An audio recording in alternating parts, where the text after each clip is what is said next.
Hello viewers, welcome to my channel মোয়ের সাথে রান্নাবান্না। আশা করি সকলে ভালো আছেন।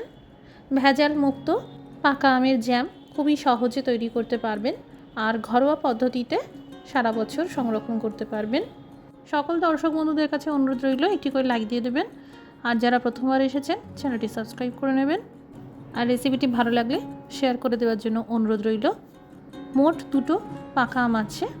বাজার থেকে আম কেনার পর খুব ভালো করে ধুয়ে নিতে হয়, তাহলে জার্মস মানে জীবাণুর ভয় থাকে না। এখানে আম দুটোকে ধুয়ে রেখেছি, এইভাবে কেটে নিয়েছি।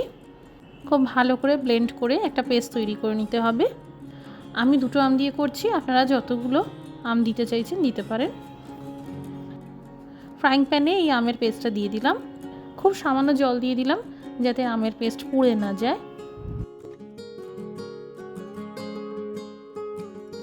দিয়ে দিলাম 50 গ্রাম মতন চিনি। পাকা আম নিজেই যেহেতু মিষ্টি ফল, তাই খুব বেশি চিনির প্রয়োজন হয় না, তবুও যে যেমন মিষ্টি পছন্দ করেন সেইভাবে চিনি দিতে পারেন। চিনি দেওয়ার পর আঁচটা মাঝারিতে করে দিয়ে ক্রমাগত নাড়াচাড়া করে যেতে থাকবো। জেলি আর জ্যামের মধ্যে একটা ছোট তফাৎ থাকে। জেলি জ্যামের তুলনায় পাতলা হয় আর জ্যাম বেশ ঘন হয়। এই মিশ্রণ যত ঘন হতে থাকবে ক্রমাগত নেড়ে যেতে হবে, নাহলে পুড়ে যেতে পারে। মোটামুটি 15 থেকে 17 মিনিট মতন হয়েছে। এই দেখুন মিশ্রণ অনেক ঘন হয়ে গেছে। এবার গ্যাসের আঁচটা বন্ধ করে দিলাম।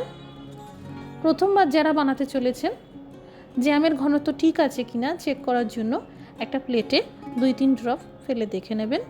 যদি ড্রপ এইরকম জমাট বেঁধে থাকে আর গড়িয়ে না যায়, বুঝবেন জ্যাম সঠিক ঘনত্বে চলে এসেছে, অর্থাৎ জ্যাম একদম তৈরি। প্রিজারভেটিভ হিসাবে এখানে ভিনিগার দিতে পারেন সামান্য করে, অথবা পাতিলেবুর রসও দিতে পারেন। আমি ভিনিগারের ব্যবহার করেছি। প্রিজারভেটিভ ইউজ করলে ফাঙ্গাস হওয়ার চান্স থাকে না, তবে জ্যামের মিশ্রণ খুব গরম থাকলে হালকা ঠান্ডা করে নেওয়ার পরেই প্রিজারভেটিভ মেশাবেন। এতে প্রিজারভেটিভ অ্যাক্টিভ থাকবে, গুণটা কেটে যাবে না।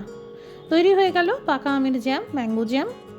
অতি সহজেই এভাবে বানিয়ে সারা বছর সংরক্ষণ করতে পারবেন। দোকান থেকে কিনে কেমিক্যাল দেওয়া জ্যাম বাচ্চাদের দেওয়ার কোনো প্রয়োজন নেই, যখন বাড়িতেই এত সুন্দরভাবে তৈরি হয়ে যায়। সবাই ভালো থাকুন, সুস্থ থাকুন।